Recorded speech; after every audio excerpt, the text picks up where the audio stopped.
எல்லோருக்கும் வணக்கங்க. உங்கள் ஜீவா பேசுகிறேன். இன்றைக்கி நாம் பார்க்க போகிறது அரசியலில் ஒரு புதிய கட்சி உதயம், ஒரு புதிய கொடி பறக்க ஆரம்பிக்கிறது. யாருதுன்னு உங்களுக்கே தெரியும். நடிகர் விஜயின் தமிழக வெற்றி கழகத்தின் கொடி.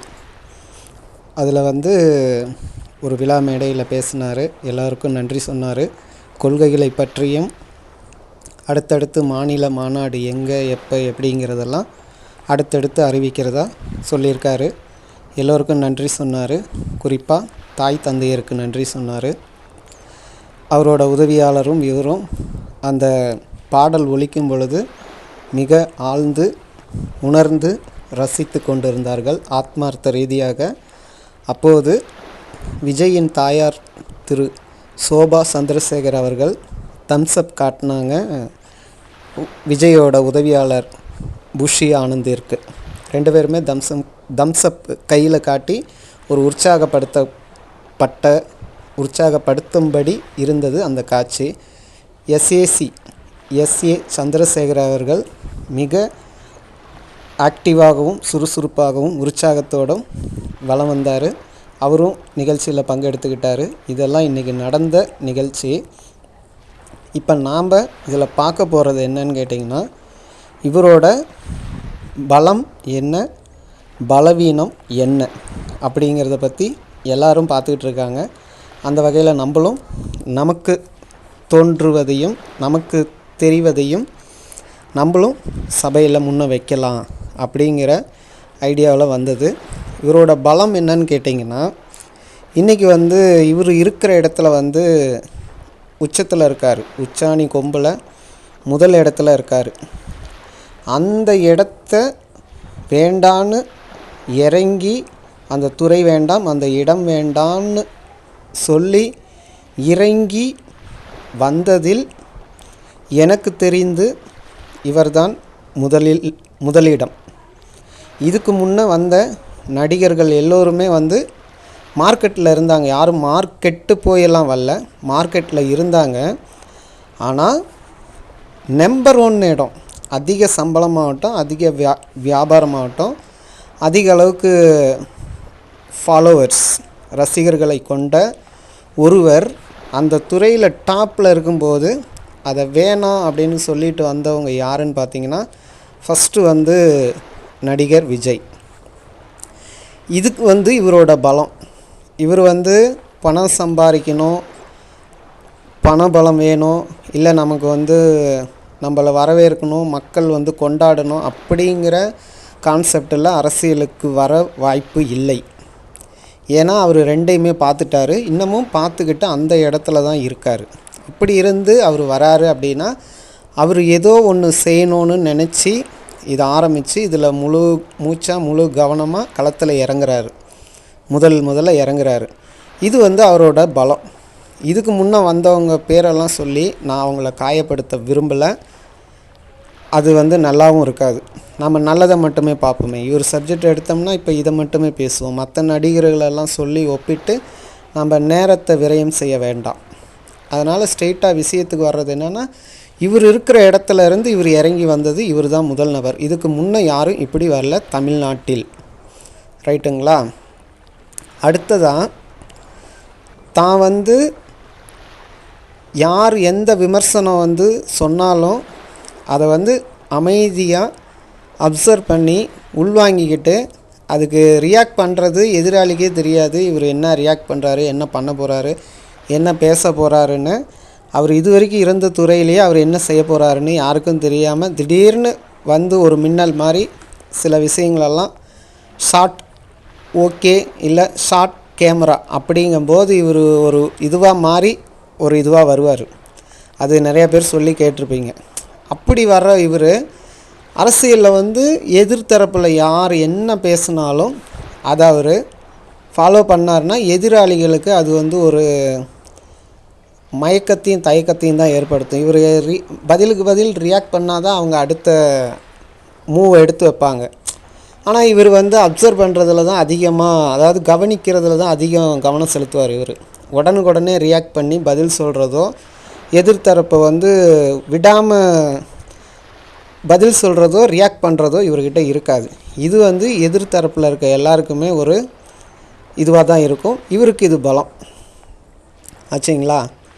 இப்படி அதையும் தாண்டி வரேன்னு சொல்லிவிட்டு இந்த மாதிரி எந்த இதுவும் இல்லாமல் வரேன் வந்துட்டேன் அப்படின்னு ஒவ்வொன்றா சடன்னு போகிறாரு. இவர் வேகமாக போகிறாரு. முக்கிய முடிவு பூரா இவரே எடுக்கிறதாகத்தான் இப்போ வரைக்கும் நமக்கு தெரிய வருது. அதிகமாக அவர் அப்சர்வ் பண்ணிகிட்ருக்காரு தமிழக அரசியலை குறிப்பாக. இவர் இதெல்லாம் இவரோட பலம்.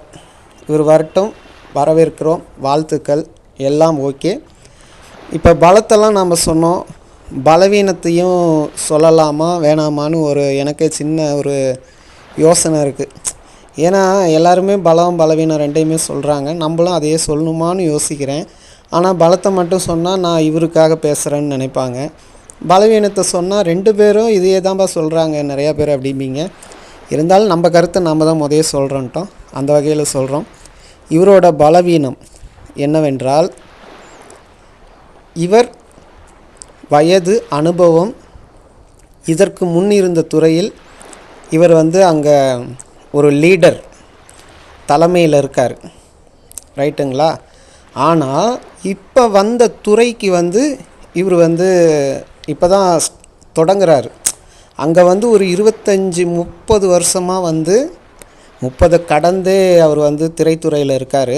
நான் அக்யூரேட்டாக வருஷத்துக்குள்ளே போல் குறைந்தது ஒரு 1/4 நூற்றாண்டு ஒரு துறையில் வளர்ந்து சிறு ஆளாக நுழைந்து படிப்படியாக போராடி உழைத்து இவ்வளோ பெரிய இடத்துக்கு வந்திருக்காரு.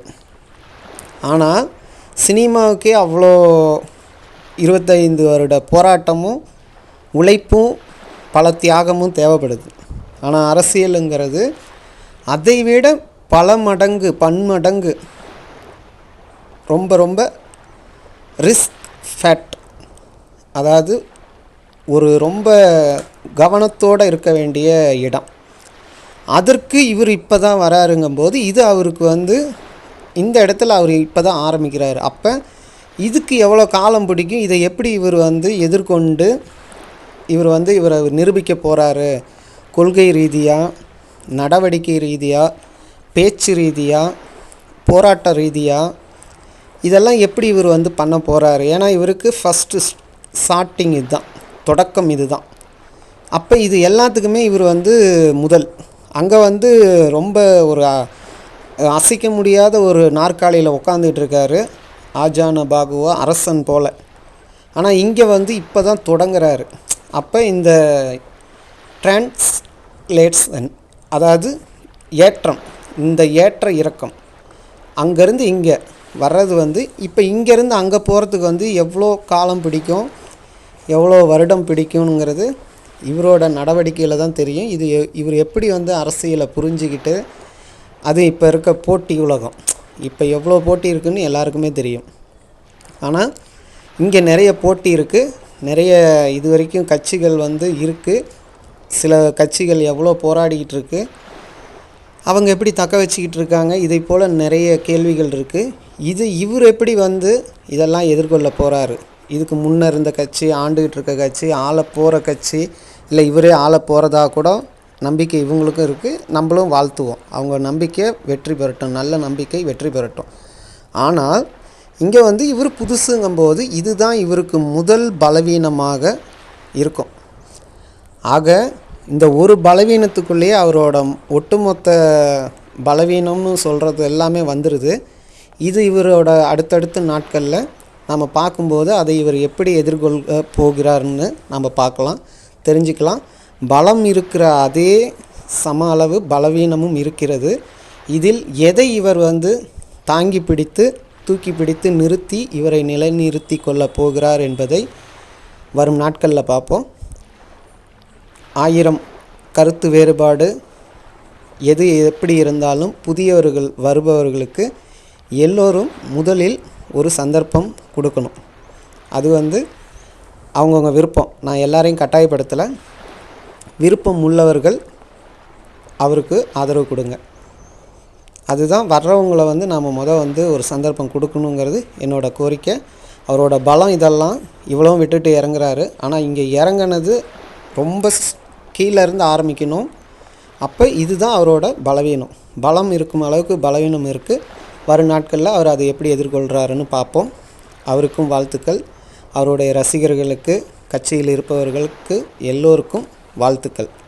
நன்றி, வணக்கம். வாழ்த்துக்களுடன் உங்கள் ஜீவா.